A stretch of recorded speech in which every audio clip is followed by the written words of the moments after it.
So Jessica Cordell, one of our good friends. We first met when we were just starting Fight TMJ. We had a couple of conversations in the past. So yeah, it's so nice to see her again. She is a licensed massage therapist in Denver, Colorado. She is the owner of TMJology, a private practice focused on TMD and orofacial myofunctional disorders, jaw pain, and integrated pre and post lingual frenectomy care. So she has a background as a former dental assistant and advanced training in intraoral massage, neuromuscular techniques, which sound really cool, Buteyko breathing methods, and myofunctional therapy concepts. So Jessica works collaboratively with dental and medical providers to support patients with complex or persistent symptoms. So let's welcome our first speaker, and you can share your screen now. Perfect. All right. So thank you, Maureen, for that introduction. Again, my name is Jessica. I'm a licensed massage therapist here in Denver, Colorado. Just like Maureen said, this is, a promotional, educational information. So if there's, anything, beyond the, I'm able to speak about as a licensed massage therapist, then absolutely collaborative care, is very important with, licensed medical, dental, and, other healthcare professionals as well. My practice TMJology is located in Denver, Colorado. So my focus is with TMJ and orofacial myofunctional disorders. I'm able to help patients in office and also able to help patients with virtual care as well. So key topics that I plan on getting through today, kind of what are those TMD symptom flare-ups, what can they look like? Common triggers, these are common triggers that I see most often that come in with patients I'm working with, as well as safe and effective self-management strategies, resources, and tools for those symptom release. And then finally, when you really need to go in, to get help from, a professional other than what you can do, on your own.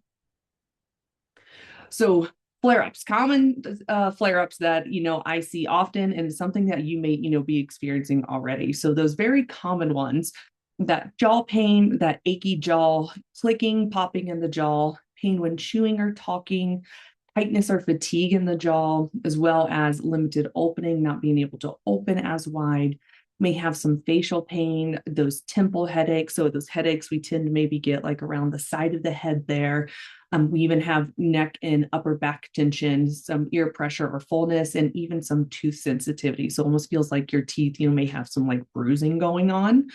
Less common ones. So you may not hear it, about as often, or may not realize that it also could have some relationship to a TMD, but we have that ringing in that ear, so that tinnitus, as well as some dizziness or lightheadedness, possibly even some eye pain or pressure. So maybe you experience like those headaches around the front there of the eye, sinus pressure without infection, burning mouth or tongue sensation, a throat tightness or globus sensation. So it kind of feels maybe something stuck, in your throat when you're swallowing, as well as that voice fatigue or even some pain when speaking, feeling like your bite is off, like it just doesn't feel like it lines up well. Shoulder pain or even rib pain. That rib pain, can be more like at the top of the ribs or even, more down at the bottom where you may experience it closer to the diaphragm. And one other pelvic floor tension and or hip instability. So common triggers. So this is what I am seeing often here. So with those common triggers, we're going to talk about stress, some medications, airway, posture, hormones, as well as those daily habits and those routines. So starting off with stress, I decided to look that one up in Webster Dictionary and got the definition of it. And it came out as a constraining force or influence such as physical, chemical, or emotional that causes bodily or mental tension and may contribute to disease. So when I was reading that, I was like, well, that just feels like life, that's what kind of summed it up for me. And so common exposures that can cause stress, with our life that we're starting to see a lot more often. So kind of tied together, social media, doom scrolling, news consumption. So being on all the time, and spending a lot of time on our phones, on, our computers, always wondering what's going on, what's happening here, what's happening there. It can be very overwhelming for our nervous system and not allowing ourselves to be able to give it a break. So it can definitely send us into like that fight or flight, where we're always on edge, and instead of giving us that time to be down more in that rest and digest in that parasympathetic phase. Driving or traffic, whether you're commuting, in a car, if someone, maybe even rides a bike, things like that. Driving can be very stressful. There's a lot you have to think about. There's a lot of people, around you. You're kind of trying to predict everyone else. Just a very stressful time that we have going on there. High work demands. For work now, a lot of people can take their work home because they can work remotely. So instead of having, a 9 to 5 job where, work stays at work, a lot of the time now it can come home with us. So instead of getting a break from it, we keep just constantly working on it now that we can bring it home. Always health concerns, things that we have going on, with our personal health, or maybe even for, friends and family members. We have some concerns for them. Financial pressure, always one out there, worried, how am I going to afford my mortgage, my rent, food, things like that. The lack of sleep, kind of those, main exposures that we have to stress can cause that lack of sleep, or that lack of sleep can lead us to thinking about, a lot of these triggers that we may have. Overscheduling and no downtime. We're very much a society where we're just on go, go, go, like all the time. So we never really give us that moment to just, decompress, just to take that break there. Conflict or difficult conversations, whether, that's going on at work or whether it's going on, in your home life, knowing that you might have this difficult conversation coming up, you just really sit there a lot and think about it often. And then that environmental noise. A lot of office spaces that we have, going on can be very loud, very noisy. Everyone's talking, everyone's on a meeting, that can be very stressful. If you live in a city and have, a lot of outside, noise, with city traffic, things like that, can definitely increase our stress levels as well. So with these exposures, during those moments, you might feel some full body bracing. So you feel like your body's just really tightening up, including like that jaw clenching, trying to keep this body safe. It's going into fight or flight mode, and it wants to keep, this mid area of our body, the most vulnerable area, very protected. And so we just kind of brace up for, preparing for it. I always kind of tell people, body kind of doesn't know the difference between that stressful work email that comes through, or being chased by a bear. Your body's always going to kind of respond, the same way to it. With that, we tend to have more of that mouth breathing and that shallow upper chest breathing. And with that can trigger the fight or flight mode. So getting you into that sympathetic mode. So your body's on edge, really short, shallow breathing. And when we do that, we start to involve a lot of those upper shoulder and neck muscles with our breathing, and doing a lot of that, whether it's, in the stressful situation or just from a dysfunctional breathing pattern. We're using a lot of extra accessory muscles to help with our breathing instead of mainly that diaphragm. And those over time can start to cause us to have some of that TMJ pain as well. Neck and that shoulder tension, just kind of what I chatted about there, what can be that dysfunctional breathing, or even just, how your posture is. We have rolled forward shoulders, neck is forward. We'll go on a little bit more of that when we get into the posture section. Holding your breath. I definitely know when I've been caught in a situation that's caught me off guard, I hold my breath, and I'm listening, trying to figure out what's in my surroundings. That may be going on more often than, just what we think of if we hear something outside. It may be a response that you may have, when you are driving, when you are opening up a stressful email, when you're exposed to one of these stressful situations, and as well as that increased heart rate. So heart rate goes up, you may feel kind of that clamminess, in the hands, kind of feel like your body's sweating due to that increased heart rate. Medications. So the main medications I'm going to sit and focus on are more like the SSRIs, SNRIs that we tend to take most for like antidepressants and like anti-anxiety medication. So with these medications, they regulate your brain, and which are, or they can affect the way your brain regulates jaw movement. So your brain uses different chemicals to help keep your muscles balanced and calm. So with SSRIs, they can increase the serotonin hormone level, and that's what's involved with mood, emotions, sleep regulation, and like even your gut health. And when those get affected, it affects now the dopamine, which is that reward, motivation, cognitive function, and that motor control.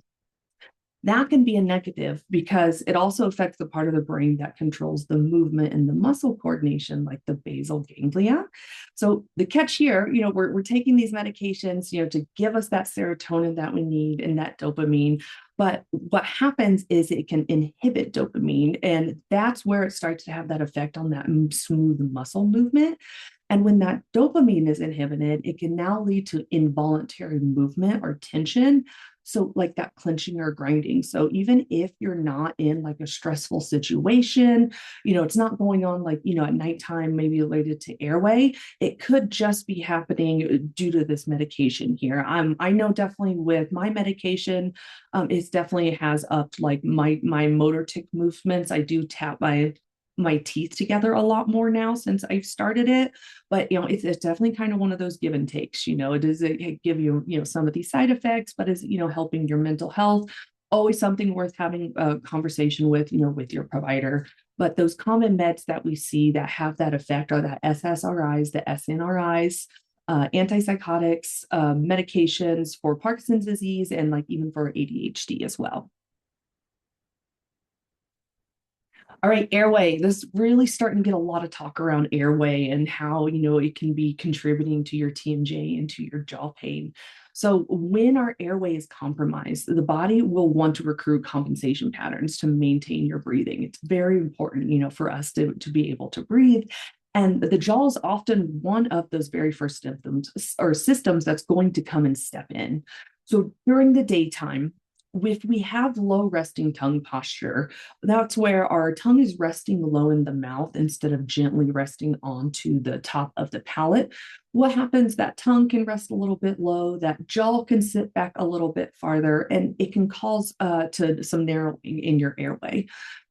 With that, you see common, mouth breathing and forward head posture, which was related with that like nasal congestion. So if you're not able to breathe through your nose or it's very difficult, there's a lot of resistance, we're going to kick in that backup system and we're going to start using, more of that mouth breathing.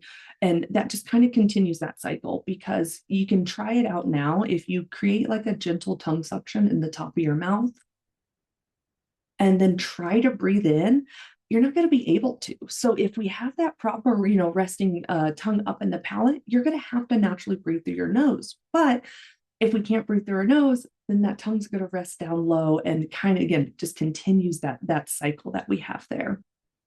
Now at nighttime, when we're not able to be as aware. So muscles of the jaw airway naturally relax like the rest of our muscles. With the tongue now, if it still remains low in the mouth instead of gently resting up at the top there, jaw sits back, it becomes unstable, and now it can fall farther backwards towards the airway there. And that's where we start to get into that obstructed sleep apnea, so that OSA, and that's where that airway becomes partially or fully blocked during your sleeping, interrupting your breathing pattern. So the body is going to respond with protective strategies. Your body needs you to breathe. It needs you to be able to do that. And a couple ways that it can do that is by clenching may help stabilize your jaw. So if your body, knows like, okay, when I go to sleep at nighttime, my jaw, my tongue, it goes, starts to relax, gets back into the airway, it can just naturally clench down really tight. And that gives that tongue and jaw now stabilization because it's locked into place there. As well, now, instead of just the clenching, you can also have like that grinding. So your body's naturally going to bring the jaw forward to help reopen your airway. So if you're clenching really tight and you try to grind side to side, front and back, there's not that much movement there. But now that actual grinding where your lower jaw will push itself forward, because now it's going to bring that tongue, it's going to bring that jaw out of the airway and help open it so you can breathe again. If those compensations are not enough, that's when we have that gasping for air, waking up, gasping for air. And you may not necessarily like wake up, be aware of it. If you can gasp, for air, it doesn't completely wake you up. Or if you have, a partner sleeping next to you, they may be the ones telling you that, oh my goodness, like, you gasp for air several times in the middle. That's a definite red flag that we're having that obstructed sleep apnea. Other airway patterns, such as your upper airway resistance syndrome, so UARS, so dealing more in the structures here. With those, we can that can affect that is like a high vaulted palate. So instead of having like a broad U shape, the palate is more of a V vaulted shape, and the top of the mouth is the floor of the sinus cavity. So when that palate has nowhere to go but up, it's going to affect that sinus cavity, and then that's where we can get that deviated septum. As well as in the sinus cavity, enlarged, turbinates, that can cause, restriction and making it more difficult to breathe through our nose. Enlarged tonsils and adenoids can also block that upper airway, making it a little more difficult to breathe in. And so we go resort back to that mouth breathing. So when we have that resistance in the nasal airway, contributes to that mouth breathing and also to that nighttime jaw activity, that clenching and that grinding. I tell everyone, the body's really good at surviving, even if it's not always, the right way, even if it's in a compensation pattern, it's going to find a way to get you to breathe. It's going to find a way to get you to wake up the next day. And that bruxism might not always be random, might not just be stress that we hear a lot when we, clench and grind. Sometimes it's your body's protective response, helping you support your airway. All right, so posture. So when we think posture, I mean, all the time we think posture, you have to sit up straight, stand up straight, shoulders back, and that's really rigid. In reality, our posture should be fluid. We should be moving throughout the day, sitting down in front of a chair, in front of a computer screen for hours, standing for hours on hard floors, things like that with not much movement. That's really exhausting, for our body. And as well, too, especially for individuals who fall into that hypermobility spectrum disorder and that hypermobile Ehlers-Danlos syndrome, so that HEAV. So where we already have joint instability, those muscles now are doing a lot harder work to make sure that they're engaged harder in being able to support your body. And that is just exhausting, being able to do that all day. So being able to move around, move your body around is really beneficial for your posture. You tend to notice that you start to feel it, in that, your neck, your shoulders, like, oh my goodness, it's a lot of tension. It's tight there. I feel it in my low back. Those are just little signs there for you that you need to get up, you need to move around, get that posture, repositioned there.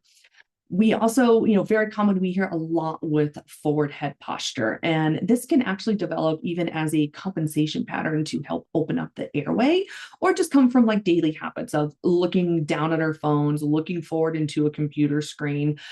When our airway is compromised and we don't have as big of an airway open, your forward head posture can come from just moving that head forward a little bit, or even tilting the head up a little bit. And you will notice that it does help with breathing. It helps open up your airway there.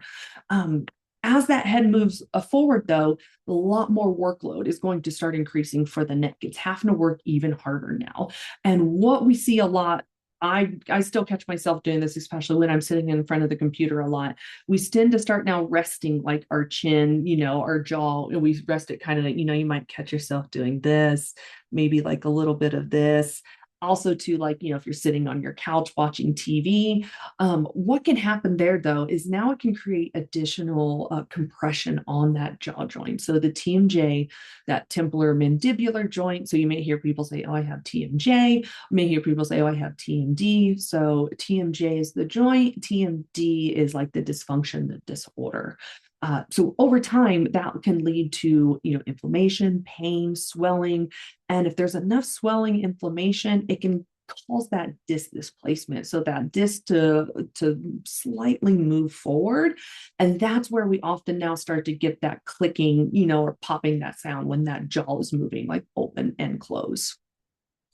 I also always like to bring up when it comes to posture, posture is about how we hold our mouth. So, we're very focused on the posture on the outside of the body, how we're sitting, standing, shoulders, but we also want to be aware now of how our tongue, our teeth, and our lips are working together for that proper oral resting posture.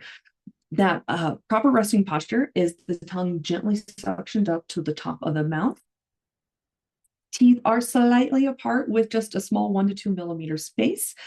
It always comes to a surprise. Sometimes we don't realize it. Our teeth should only touch when we are chewing and when we're swallowing. All other times, our teeth should have that nice little space between them, and the lips are closed comfortably. You're not having to pinch them together to be able to hold, your lips closed, or like you see some of that dimpling on the chin when you're really having to force your lips together. So when the teeth are touching, those chewing muscles are active. And we know of like the big common chewing muscles, the masseter there and that temporalis. But two other ones that get involved too are the medial pterygoid and also the lateral pterygoid. So those are those big chewing muscles that we need to chew, be able to talk, swallow, as well. When those muscles are getting a lot of activity from that additional clenching, what happens now is those muscles can enlarge, they can become bigger, and a lot of people may even notice it. They see how big these masters are and they give them like a square shape in the jaw there. And it doesn't necessarily mean that's healthier. For a lot of us, we go to the gym, work out, lift weights, we want our muscles to be bigger, better, stronger. But for a lot of times with the jaw now, what that means is these muscles are becoming fatigued, they're strained, more sensitive to pain because they're being more chronically overworked now. So with hormone health, hormones can play a significant role in TMJ symptoms because of the constant influence with that ligament laxity, inflammation, muscle function, and pain sensitivity from several hormones that we have. So during the menstrual cycle, we have our estrogen levels drop, progesterone rises, and many people may start to notice increased TMJ discomfort, along with more inflammation and muscle tension because the ligaments can get more lax. And as well, if you are someone who already has some hypermobility issues as well, even more laxity that we have going on. So estrogen peaks around the ovulation. That's when we get a lot more of that ligament laxity, which can result into joint instability, strain. Some people may accidentally open the jaw a little bit too wider now because there's more of that laxity, when they're biting into something big, whether, or even yawning, things like that. And that force that mouth open, a lot wider than what it normally would. During pregnancy, we have an increase now in the relaxin hormone, kind of right in the beginning of the pregnancy, make sure everything's nice and stable. And then now, towards the end, getting ready for the childbirth. So the relaxin hormone helps loosen the ligaments in the joints. And what it also does is, it helps with that pelvic mobility because we need to be able to have that mobility for that childbirth. But it can also influence, other joints. So it doesn't just stay located, into the uterus, down in the pelvic floor. It actually goes all over. You'll feel it in all of the joints. And there's some new studies coming out showing that the TMJ itself has higher estrogen receptors than a lot of other parts of our body. And that may be why there's, some increase in discomfort and stability, like during like these hormonal cycles that we have. As we get into that perimenopause, we still have that fluctuating and declining in our estrogen and progesterone levels. And that can now start to affect the actual, like the muscles in the tissue that help support your airway.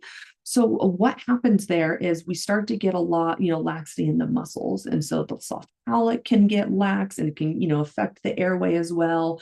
I have a lot of my patients, are in that, early to mid 40s range, and suddenly they're coming to me with jaw pain, with snoring, with sleep apnea, something that they've never had, dealt with before is now suddenly starting to happen in this time period. And what we have going on here is the airway starting to get narrowed. And that contributes to that snoring, that mouth breathing, that sleep disordered breathing patterns as well. And again, going back to that increasing that nighttime jaw muscle activity, because again, your body's trying to keep your airway stabilized. Menopause still involves more of that continued decline in those estrogen levels that can lead, into a decline of that joint health due to a decrease in laxity. Estrogen is very important with lubrication of the joints and like the collagen as well. And many individuals, once you get post-menopausal stage, still find their TMJ symptoms are more chronic and more complex, and they tend to need to start now managing it more with targeted interventions. Testosterone also helps support our joint health and tissue strength. When those levels are healthy, joints can tolerate stress better, recover more efficiently. When levels are low, for some people, they notice more of that joint discomfort, reduced ability, including in our TMJ as well. All right. So, our daily habits and routines here. So, we have a lot of everyday habits that can place a lot of extra strain, a lot of extra work on those muscles and those joints. So, think of regular activities that you may be participating in, chewing gum frequently, whether it's 30 minutes. Sometimes people chew it a couple hours. Sometimes you might chew that piece of gum all day. That's a lot of extra work for that joint and those muscles. Drinking through straws. So drinking through straws can become a problem if we don't have proper function of the tongue with the swallowing pattern, and it starts to involve a lot more of our facial muscles, and that's where we can kind of get like that facial strain and that tension in our facial muscles. Nail or cuticle biting, chewing on pens, pencils, straws, other objects. A lot of times with kiddos, you see them kind of like grab their shirt if they're, doing things like that. Lip and cheek chewing as well can get those muscles to work a lot. So when we think of if we're, chewing on our nails, cuticles, chewing on your lip, it forces that jaw to come forward, to come edge to edge, so those front teeth line up so you can be able to create that action. And then as well, when you're chewing on your cheek, you see that jaw have to move to the side and to be able to get to that cheek there. I'm a terrible cheek chewer. I'm always chewing on it, especially when my stress levels are a lot higher, and I will definitely notice an increase in tension and pain in my jaw and in my joint when I catch myself doing that. As tongue thrusting during swallowing, our speech, so that tongue, instead of it, remaining, up during swallowing patterns, it may come forward, through the teeth, that there's a, open bite, missing teeth, whether it's just, we've had teeth come out, waiting for adult teeth to come in, or we've just lost teeth, from extractions. Pressing that tongue into the back of the teeth really increases that tension in the surrounding muscles. If you take your tongue now and just press it forward really hard into the back of those teeth, you may even be able to feel and experience like that tension back there in the jaw when you have that movement there. Talking for long periods. So if you're someone who does have to talk a lot for the job in meetings, professionally, that is what you do. You're a speaker. Singing, whether it's professionally, or just recreational, yelling, you have to be a really forceful. You have to get your voice across the room, as well. That causes a lot of fatigue and overload of those muscles, that are responsible for speaking and chewing.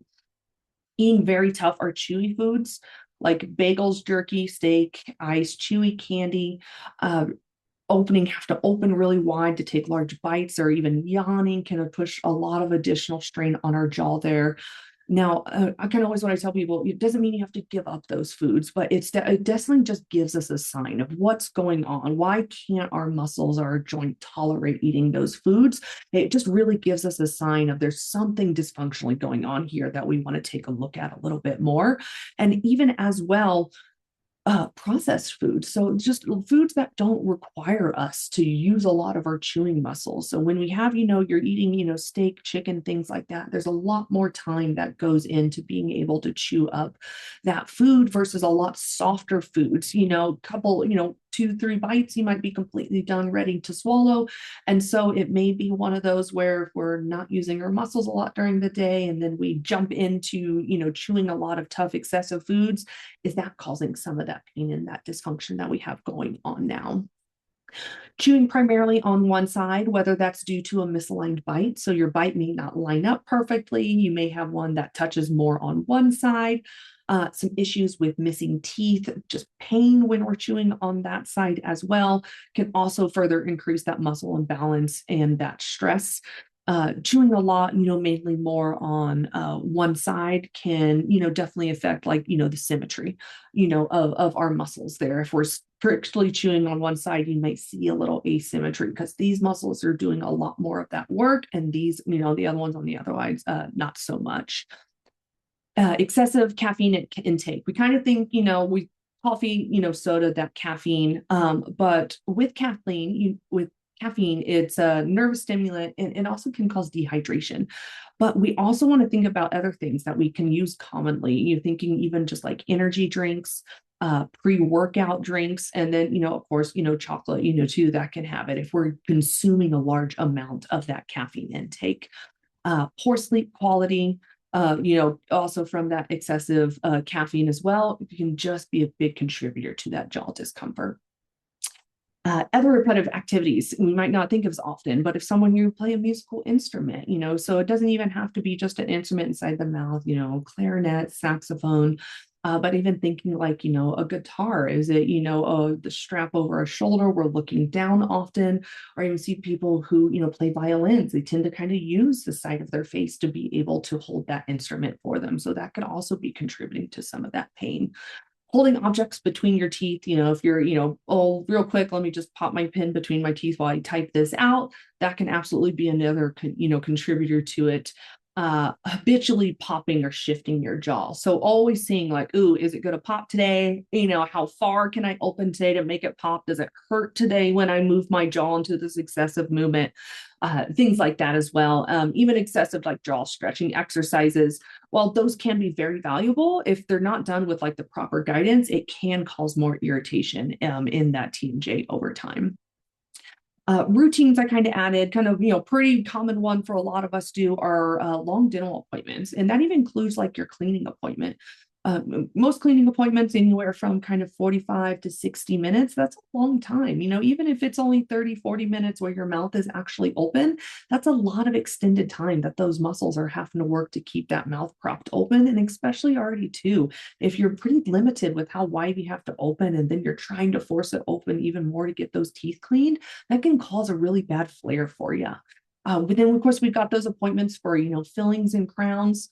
Filling appointments may, 20, 30 minutes, maybe not so bad. But if you're getting into, crowns, even full veneers, those appointments can take hours when you're doing, those dental appointments. That's a lot of extra time that your jaw's having to work to keep itself open there. Then, of course, we got extractions. We hear about people starting to have TMJ and jaw pain after they get like their wisdom teeth removed. Or if we get extractions and we don't have quite that proper bite now that we're missing some teeth there. And even orthodontic adjustments. So when you go in, get those wires changed out, everything like that, and just your bite's changing all the time too with orthodontics when we have that there. So, temporarily alters the bite, places a lot of prolonged stress on the joint and all those surrounding muscles. Sleeping patterns. So a lot of times if we sleep on our side, we might be someone who, puts our hand or our fist to kind of support that, and that can put a lot of pressure on our jaw there as well. I have been someone who caught myself, I woke up and my jaw was open and stuck to the side because somehow I lost that tongue posture to help stabilize my jaw. And I woke up with my jaw locked open to the side. And I had to spend a couple minutes, slowly moving that jaw around to help, get it unlocked because of that. Clenching during exercise. So if we're in exercising, especially a lot of heavy, weightlifting, things like that, we do a lot of bracing on our body and a lot of also too of that jaw where we might clench down really tight to help brace, everything as we're beginning to do those intense workouts. Concentration, just sitting and focusing can even cause us to have just kind of like our teeth resting together and some clenching that can go on as well. Just, all of this here just gives us that increase in that muscle load and that strain on that joint. And then as well, improperly fitted night guards. So night guards can be very beneficial for people. They protect the teeth. That is their job. That's what they're designed to do. But if they're not fitted properly and it throws off your bite, your body can trying to find its bite when it's wearing that night guard, and that can cause a lot of that additional stress. Night guards too, more uppers tend to take away a lot more space of the tongue, and so that can cause the tongue to rest on the floor of the mouth instead of up on the top, giving that jaw stability. And then too, people who are in those TMJ splints, in the beginning, it might take some adjustments, things like that, but definitely in the beginning, that can start to cause some additional strain on the jaw and the joint as well. All right, so some good self-management strategies. So let's go back through those categories. What are some things we can do on our own now here to help manage this? So with stress, slow nasal breathing really does calm the nervous system down. It gets you out of that fight or flight, that sympathetic, into your parasympathetic, that rest and digest. I love the Oxygen Advantage app. It's a Buteyko style breathing techniques, but it guides you through all these different breathing exercises and actually really teaches you how to do that nice slow nasal breathing.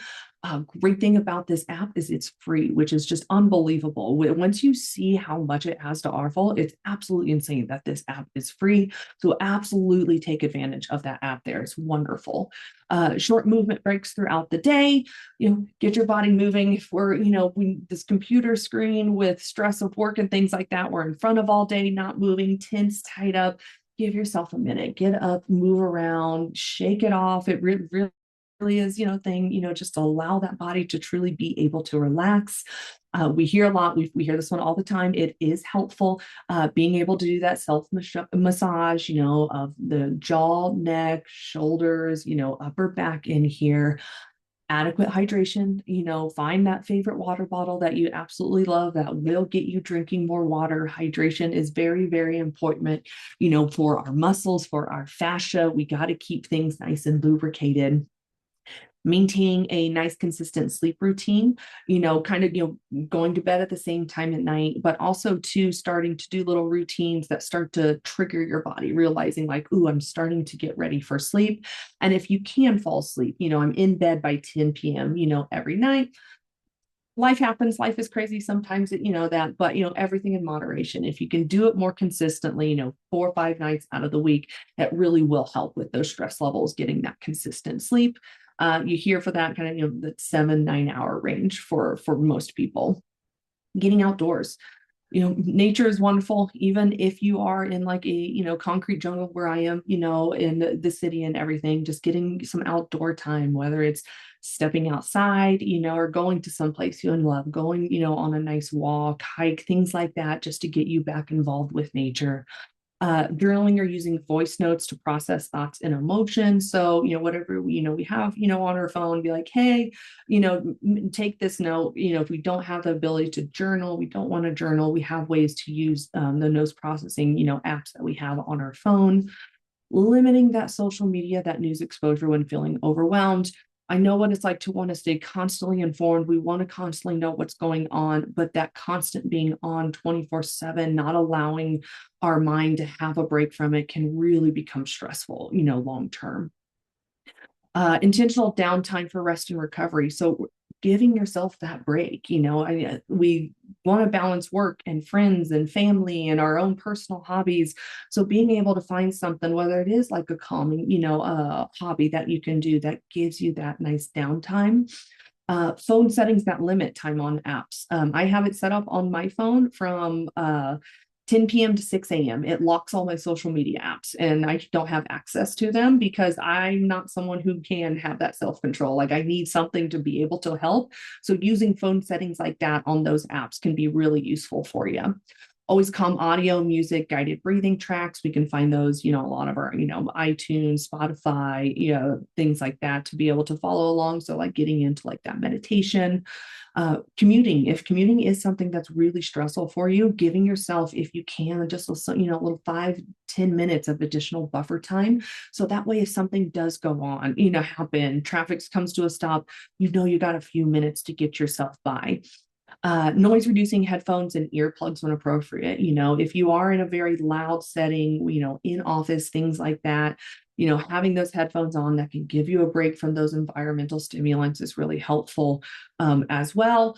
With that one, we also want to make sure moderation, because sometimes wearing big over the ear headphones or in ear plugs can actually cause some of that TMJ pain and discomfort because it sits right there on the muscles, that surround that joint as well. So just finding that like nice moderation with it. I love books. So I gave you some book recommendations kind of in each one of these here. These are really great, directed towards like our stress levels. So we have The Body Keeps the Score, Why Zebras Don't Get Ulcers, The Power of Now, and The Oxygen Advantage. So great, great books to use as a resource, whether you purchase them or if you're someone, I have like a online library app that might access my local library. And I've been able to find a couple of those books on there. So you don't have to purchase the book. All right, when it comes to medications, you have to work with your doctor on this one. But a piece of advice I do give to it is about keeping notes, tracking, journaling once you start a new medication. especially a lot like those ones we talked about earlier, those SSRIs, SSNIs, ones that really can, cause an increase in that clenching. Start making a note when you notice the changes, morning, noon, night, things like that. But any other medication too, you want to start tracking different symptoms and stuff like that. So that way you can go back into your doctor's office and, they can work, with the different levels, trying to find that right one, or maybe even just trying to need to find a different medication to be able to help you out there. For your airway, we really want to focus on that proper support, whether it's with pillows or sleeping positions that allow you to breathe easier. For a lot of people, side sleeping is really beneficial for them, as well as maybe being slightly propped up. Uh, Things towards that. I actually have a patient who has an automatic adjustable pillow. What it does is has this little sensor that he sits like next to his bed. And when it detects snoring, it automatically will adjust his pillow. So it like automatic, like, fills it up a little bit, or even like turns his head side to side. He's had really great benefits of it. So that was something great that I learned from a patient that really helped with their sleeping at night, because sleeping is important. A lot of people will ask you, what's the best sleeping position I can do for my jaw, my TMJ? I'm very much one of those, the one that lets you sleep, because you've got to be able to sleep. And then we can bring in pillows, bolsters, things like that to be able to help support you in that good sleeping position that lets you get a good night's sleep. Working on that oral resting posture. So like we said, that tongue up in the palate, teeth slightly apart, lips gently resting together. We should be able to maintain all of that at nighttime as well as during the day. Nasal hygiene. We have a lot of other hygiene. We shower, we brush our teeth, all these other hygiene routines, but we also want to do nasal hygiene, especially if it is with dealing with chronic congestion, exposures to allergens, things like that, that gives us that chronic congestion that we have. Good tools that you can use to improve that are like the saline rinses, the Nelly Med, or like your neti pots that you see. Xylitol-based sprays such as clear nasal spray. I absolutely love that one. I live by that one. I use it every morning, every single night. Nasal inhaler products like Boom Boom Sticks, nasal sticks, or depending on when you grew up, if you grew up with like Vicks Vapor Rub, using a little bit of that Vicks, just right there inside the nose, or even like they have like the nasal sticks as well. And then, of course, like nasal strips. You can use them during the day, using at night. We've got the traditional ones that kind of go on, kind of feel like, a Band-Aid that you're putting on. Great results I'm seeing from patients with those magnetic nasal strips are really beneficial as well. So it's just these little magnet pieces go here. You put the strip on, and it physically helps open up the nose and the airway, and making it a lot easier for you to be able to breathe. So using that during the day, during the night, and you'll start to see people using them during exercise, or even athletes, to be able to help with their breathing. Book recommendations in this section here: Jaws, not the shark one, although a great book, but with this one, The Story of a Hidden Epidemic. So it really starts to go in of the how our jaws are getting smaller, and with the craniofacial development. So it really dives deep into that. Breath, The New Science of a Lost Art, and then Breathe, Sleep, and Thrive. All wonderful resources for you to be able to check out. All right, let's get into the posture and those body mechanics. So let's remember, our posture's fluid. We want to move our body often.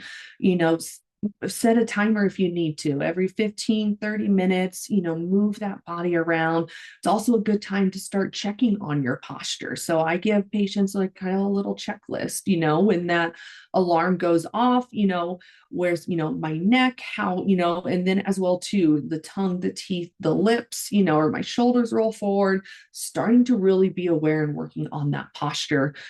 Great ergonomics for your desk. So making sure that your computer screen is set up properly for you to be able to look straight at it, not having to look down, look up, and even getting good ergonomic keyboard with wrist support, and even, a really good mouse that helps with the strain on your wrist as well. Being really mindful of that forward head posture. If you notice more of the forward head posture is improving when you're doing your posture check-ins, that can be more like a posture thing that we have going. So just working on that. But if it's something that continues to happen, it may be more airway related. So it may be worth getting that airway evaluated. Avoid the best you can resting that jaw on your hand. If that's, if that is happening, that's a pretty good sign there that we have some forward head posture going on that we want to start improving. Prolonged mouth opening during dental appointments.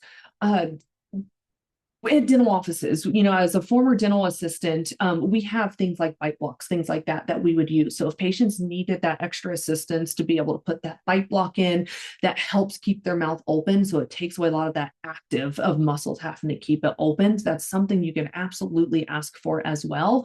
And then just let them know, especially, if it is painful for you or if you are hypermobile, just let them know you're going to need a couple little extra breaks, with, maybe 10, 15 minutes.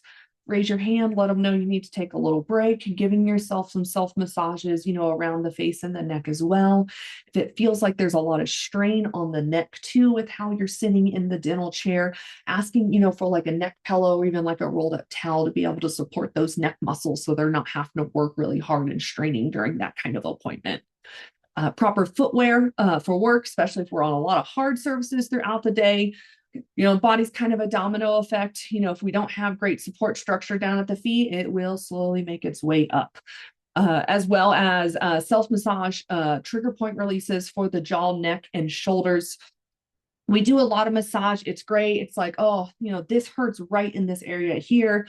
When I massage, I go to massage therapists, they work that area there, but there's something still going on. A lot more of that can now be in like those trigger points. And so going through muscles and finding those trigger points, it's really crazy to think that the SCM muscle here could be contributing to pain like around the temples and around like the eye that's going on there.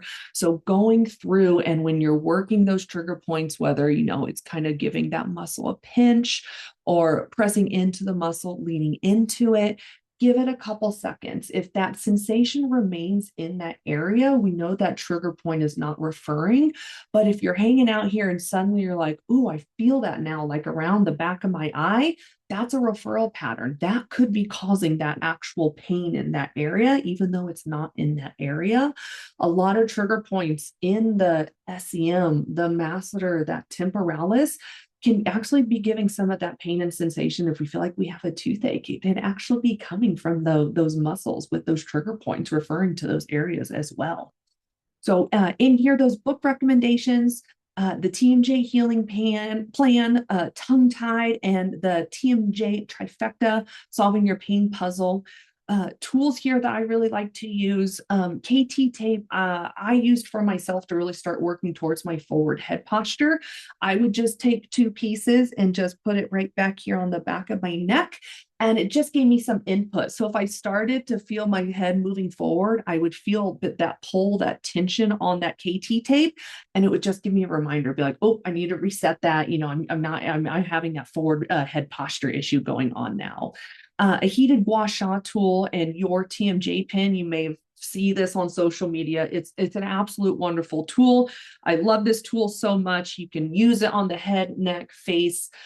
Both of these tools here, the gua sha and the TMJ pin, they're heated, they're vibration. They're really great ways to be able to kind of help massage, with that warm heat, loosen, soften those muscles up, heating pads work as well, wrapping around the neck, maybe, have one that's for the face, and even lip tape. So with lip tape, I'm very, very adamant here about while you're awake using lip tape, and as well with lip tape, using a lip tape that goes around the lips, maybe just over the front, because we don't want to fully cover those lips there, especially if you can't breathe through your nose or it's difficult. We don't want you going to bed with your lips completely covered up and then you start to have an apnea event. If you're not able to breathe through your nose, we have this backup system. You need to be able to take a breath in. So the best one that I recommend is the Myotape brand. I love it. It's kind of like the same material as KT tape, but when we put it on, we give it a little pull. It just goes around the lips here. But as you can see, I can still talk, swallow, drink. If an emergency happens, awful. What if we get the stomach flu at night? Something happens. We have an apnea event. That's a way still to, again, work on awareness of the lips. It gives just a little pull, keeping those lips together, really allows you to work on that lip seal, but make sure you can get it down during the daytime before you even start bringing it in for nighttime use. All right, those daily habits and routines. journaling and tracking your symptoms, recognizing patterns and triggers, that goes a long way. It's crazy to think how a one little thing could be a big trigger for us, in all the way down to, that nail biting, that cheek biting stuff you might not realize that you're doing can really cause a lot of, pain and discomfort. Writing things down or recording voice notes. I've used my voice notes on, where I say, hey, make this note that I felt my TMJ pain I noticed when I was chewing food. It happened this morning. And then I can go back at the end of the day and I can have those notes to refer back to. So I know what happened during a trigger. I have a patient who did karaoke that triggered, their jaw pain because they were using that jaw a lot with their vocals, with their muscles. And, that was a flare up for them. So when we know those flares are happening, we have ways that we can better, approach them. Like we know we're going to be doing this activity. We know when a stressful situation this happens. So we can start to better prepare ourselves now that we know when those triggers are going to happen. Examples of what you want to track: pain levels or location, jaw tension, clenching episodes. Was it due to stress? Was it more first thing in the morning I woke up, I noticed I was clenching maybe throughout the night, having those kind of clenching episodes. My sleep quality. A lot of us now have smartwatches, Apple watches, things like that. Those are great for tracking your sleep quality and being able to show you, how well your sleep is. The Snore Lab app is really great if you don't have someone around who's able to hear and know if you're snoring. That Snore Lab app, it's wonderful. You can actually pay for it, I think, like a week or even just like a month at a time. So you don't have to have like purchase or like do a full subscription to it. And you just, it's on your phone. You set your phone next to your bedside and it monitors that snoring. So that way you actually can see when that snoring is going on as well.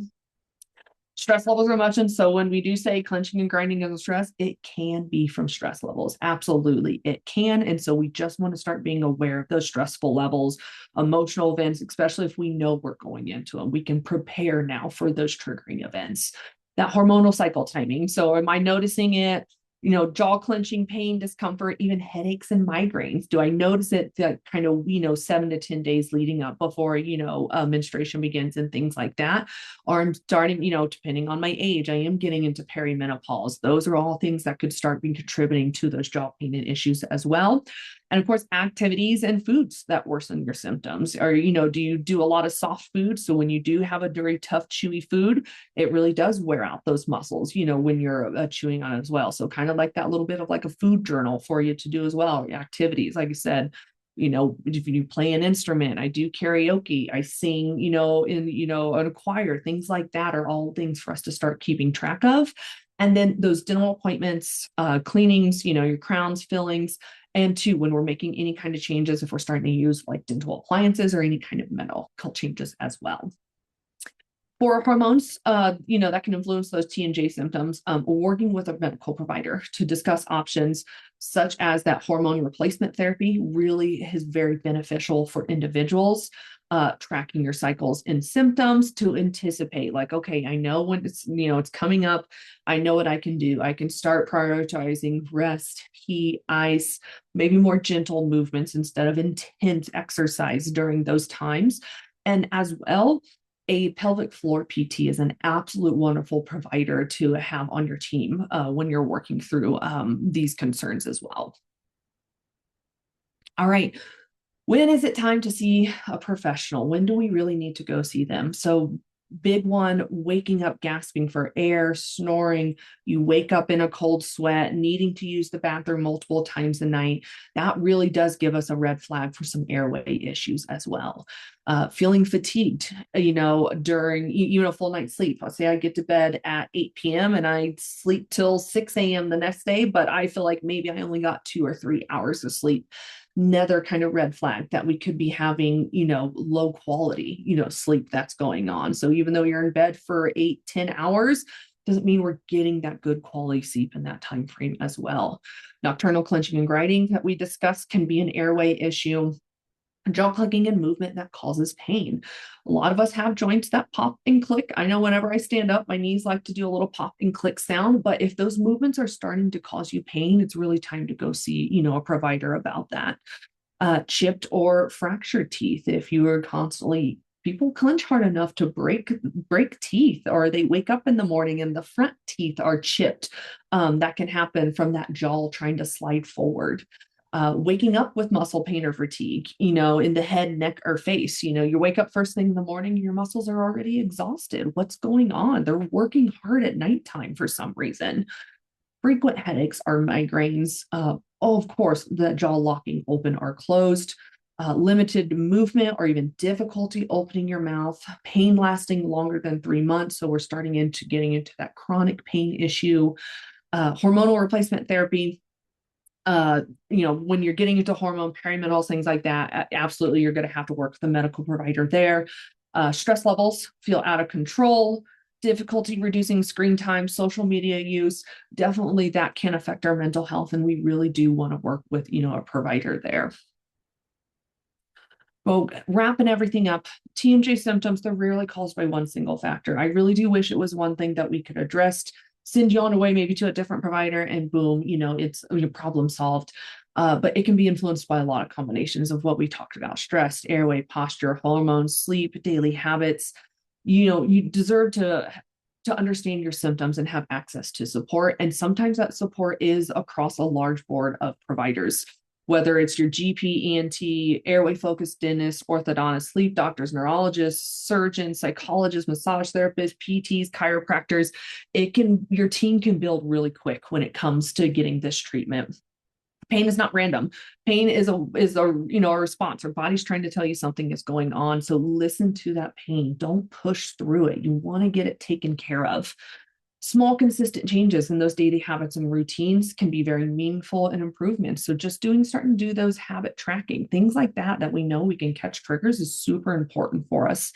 And then that multidisciplinary team, it really does take a team to be able to treat this TMJ dysfunction. So here are all my references here that I used as well. Final page here. Thank you so much for your time and attention. I appreciate you so much. Any questions, contact, you want to connect, here's all of my information, as well as that QR code there that will take you straight over to my website that also has all this information as well.